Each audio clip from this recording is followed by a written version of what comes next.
আসসালামু আলাইকুম ওয়া রাহমাতুল্লাহি ওয়া বারাকাতুহু। প্রিয় ভাই ও বোনেরা, আপনাদের সকলকে স্বাগত আমাদের নুরানি কায়দা শিক্ষা সিরিজে। যারা ছোটবেলায় আরবি বা কোরআন শেখার সুযোগ পাননি অথবা নতুন করে শিখতে চান, তাদের জন্য সহজ ভাষায় এই ক্লাসগুলো তৈরি করা হয়েছে। আশা করি আপনারা নিয়মিত অনুশীলন করবেন এবং প্রতিটি ক্লাস মনোযোগ দিয়ে অনুসরণ করবেন।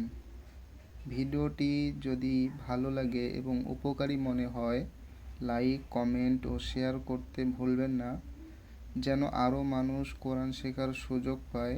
তাই সকলের কাছে ভিডিওটি শেয়ার করে দেবেন।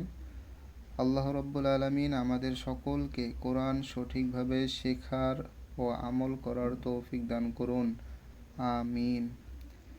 তো চলুন আমরা আজকের ক্লাস শুরু করি। গত ক্লাসে আমরা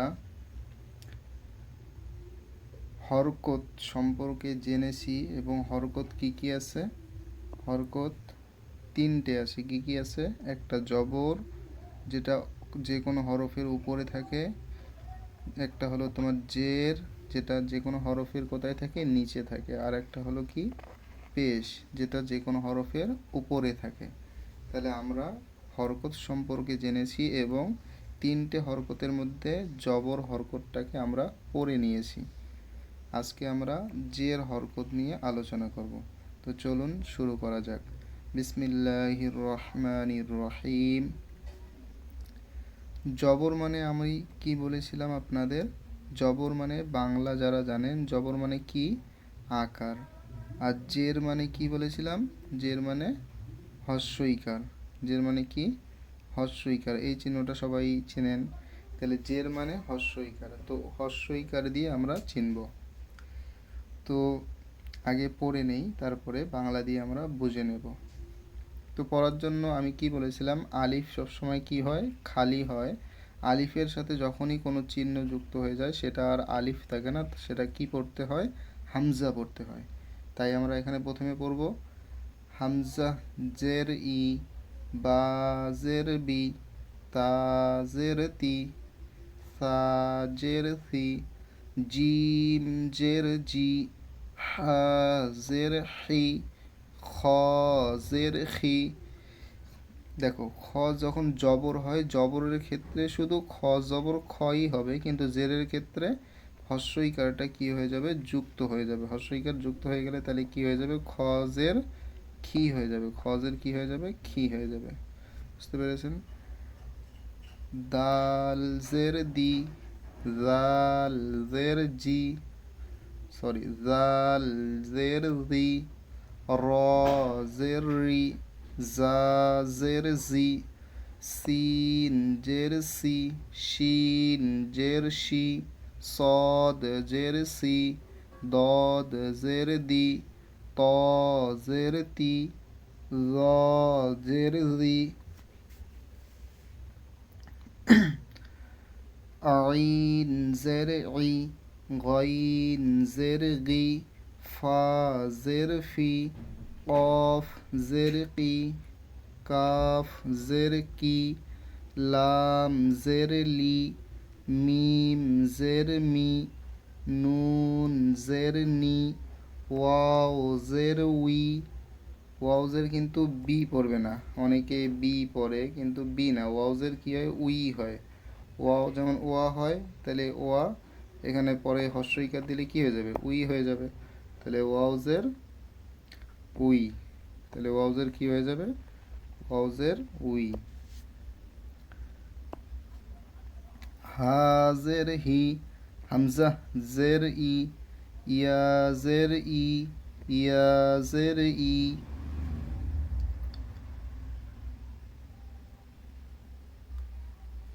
তো এগুলো পড়তে কিন্তু অতটাও কঠিন না, যদি একবার আমরা ইচ্ছা করি, ভালো মতন বুঝি। যেমন এটা একটা দিয়ে আমি তোমাদের বুঝিয়ে দিচ্ছি। এখানে বা, এখানে কি আছে? এখানে মনে করো বা আছে। এখানে কি আছে? এটা বা, তাই তো? তাহলে বাতে কি আসলো? বা। আমি আগের ক্লাসে বলেছিলাম যে হরফগুলোর শুধু অক্ষরগুলোকে যখন চিহ্ন উচ্চারণ করতে যাবে শুধু অক্ষরগুলোতে নেবে। তাহলে বা, বা যখন আমরা বা পড়েছি তাহলে বা এর এখানে অক্ষরটা কি আসলো, ব আসলো। বয়ের সাথে কি আছে, এখানে জের আছে, কি যুক্ত হয়ে আছে, জের, মানে নিচের দিকে জেরটা যুক্ত হয়েছে। জেরেতে বাংলাতে কি চিহ্ন আছে, হস্র ইকার চিহ্ন আসে। তাহলে ব প্লাস হস্র ই, তাহলে কি হয়ে যাচ্ছে, বি। বুঝতে পেরেছেন? আর জবর জের হরকতকে কি করতে হয়, তাড়াতাড়ি পড়তে হয়, এটা তো আগে বলেই দিয়েছি। তো ব, বাজের কি হচ্ছে, বি। এইভাবে বাকি হরফগুলো নিজে থেকে মানে চেষ্টা করবে, মানে বাংলা দিয়ে যদি মনে না থাকে বাংলা দিয়ে উচ্চারণটা করার চেষ্টা করবে। তো এরপরে দেখা যাক পড়া কি কি আছে। উচ্চারণ করো, নিজে থেকে উচ্চারণ করার চেষ্টা করো। তাহলে প্রথমে কি আছে, হামজা জের ই, বাজের বি, তাহলে ই বি, লামজের লি, ইবিলি। র জবর র, র জবর র, এর আগে পড়েছি না আমরা, র, র জবর কি হয়, র হয়। তাহলে র, তারপরে দালজের দি, দালজের কি হচ্ছে, দি, র দি। আর ফা জবর ফা হয়, ফা জবর ফা, তাহলে কি হয়ে গেল, রদিফা। হা জবর হা, মিমজের মি, তাহলে কি হলো, হা জবর হা। মিমজের মি, মিমজের মি। দাল জবর দা, তাহলে কি হলো, হামিদা, হামিদা। শিন আছে, শিন জবর সা, শিন জবর সা। তারপরে কি আছে, এটা কি বলো তো, হা, তাহলে হাজের হি, শাহি। তারপরে দাল জবর দা, দাল জবর দা, তাহলে কি হয়ে গেল, শাহিদা। বুঝতে পেরেছেন, শাহিদা। তারপরে বা জবর বা, এখানে দেখো এইটুকুনি আর এর নিচের ফোঁটা ধরতে হবে, তাহলে বা জবর কি হলো, বা। খজের খি, বাখি, লাম জবর লা, বাখিলা। সিন জবর সা, খজের খি, সাখি। র জবর র, সাখির। র জবর র, হাজের হি, রহি। মিম জবর মা, রহিমা। লাম জবর লা, আইন জের ই, লাই। বা জবর বা, লাইবা। শিন জবর শা, রজের রি, সারি। বা জবর বা, সারিবা। আইন জবর আ, মিমজের মি, আমি। লাম জবর লা, আমিলা। বা জবর বা, রজের রি, বারি। কফ জবর ক, বারি ক। খ জবর খ, তজের তি, খতি। ফা জবর ফা, খতিফা।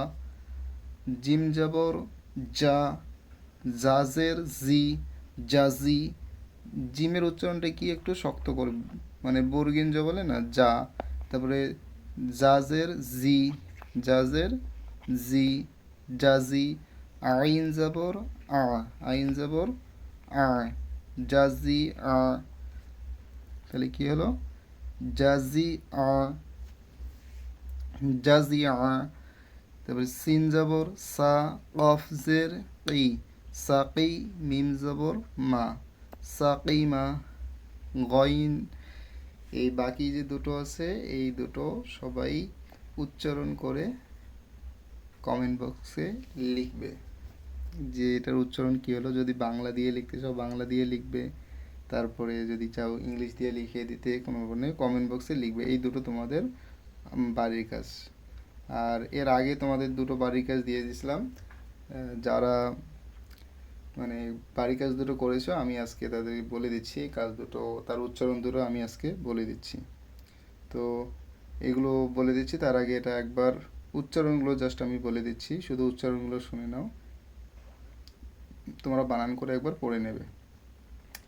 ইবিলি, রদিফা, হামিদা, শাহিদা, বাখিলা, সাখির, রহিমা, লাইবা, শারিবা, আমিলা, বারিক, খতিফা, জাজিআ, সাকিমা। তো আশা করি সবাই বুঝতে পেরেছো। তো চলুন আগের দিনে যে তোমাদের হোমওয়ার্ক দুটো দিয়ে দিয়েছিলাম বাড়িতে উচ্চারণ করার জন্য, সেই দুটো একবার পড়ে নিই আমরা। তাহলে তোমাদের কোন দুটো দিয়ে দিয়েছিলাম আমি? এর আগের দিন এই দুটো দেওয়া ছিল, বাকিগুলো তো পড়ানো হয়ে গেছে, জাস্ট এই দুটো ছিল আর এটা ছিল। তার মানে এখানে কি কি আছে উচ্চারণ করো। ওয়াও জবর কি হচ্ছে? ওয়াও জবর ওয়া। ওয়াও জবর কি হচ্ছে? ওয়া। জিম জবর যা হয়ে যাচ্ছে, তাহলে ওয়া যা। দাল জবর কি হয়ে যাচ্ছে? দা হয়ে যাচ্ছে, তার মানে কি হলো? ওয়াজাদা। ওয়াজাদা। তারপরেরটা সিন জবর সা হয়ে যাচ্ছে, সিন জবর সা। জিম জবর যা, তাহলে সাজা।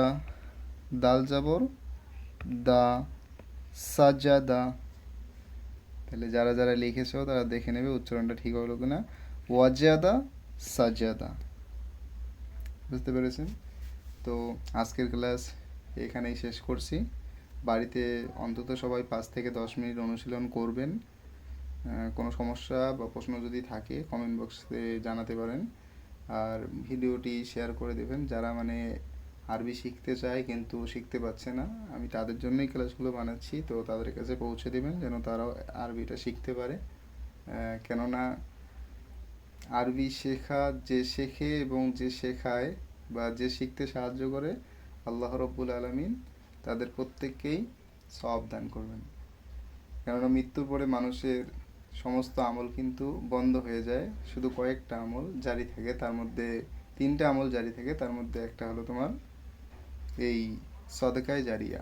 সদকায়ে জারিয়া বলতে তার যে আমল, নেক আমলগুলো, সেই নেক আমল। যেমন যদি তুমি আজকে অ্যারাবিক শিখতেছো, এই অ্যারাবিকটা মনে করো তুমি যদি অন্য কারো কাছে পৌঁছে দাও তাহলে তুমি তার হকদার হয়ে গেলে। তাহলে যতদিন পর্যন্ত সে অ্যারাবিক শিখবে বা অন্য কাউকে শেখাবে, তুমি কাল কেয়ামতে হাসরে অর্থাৎ কবরে শুয়ে শুয়ে তুমি এর সওয়াব পেতে থাকবে। অর্থাৎ সে যদি একটা হরফ পরে 10টা নেকি পায়, তাহলে তুমিও সেই একই রকম 10টা নেকি পাবে। তো যারা শিখতে চায় আপনাদের ফ্যামিলি, বন্ধু বান্ধব, আত্মীয় স্বজনের মধ্যে প্রত্যেকের কাছে ভিডিওটি শেয়ার করে দেবেন। আসসালামু আলাইকুম।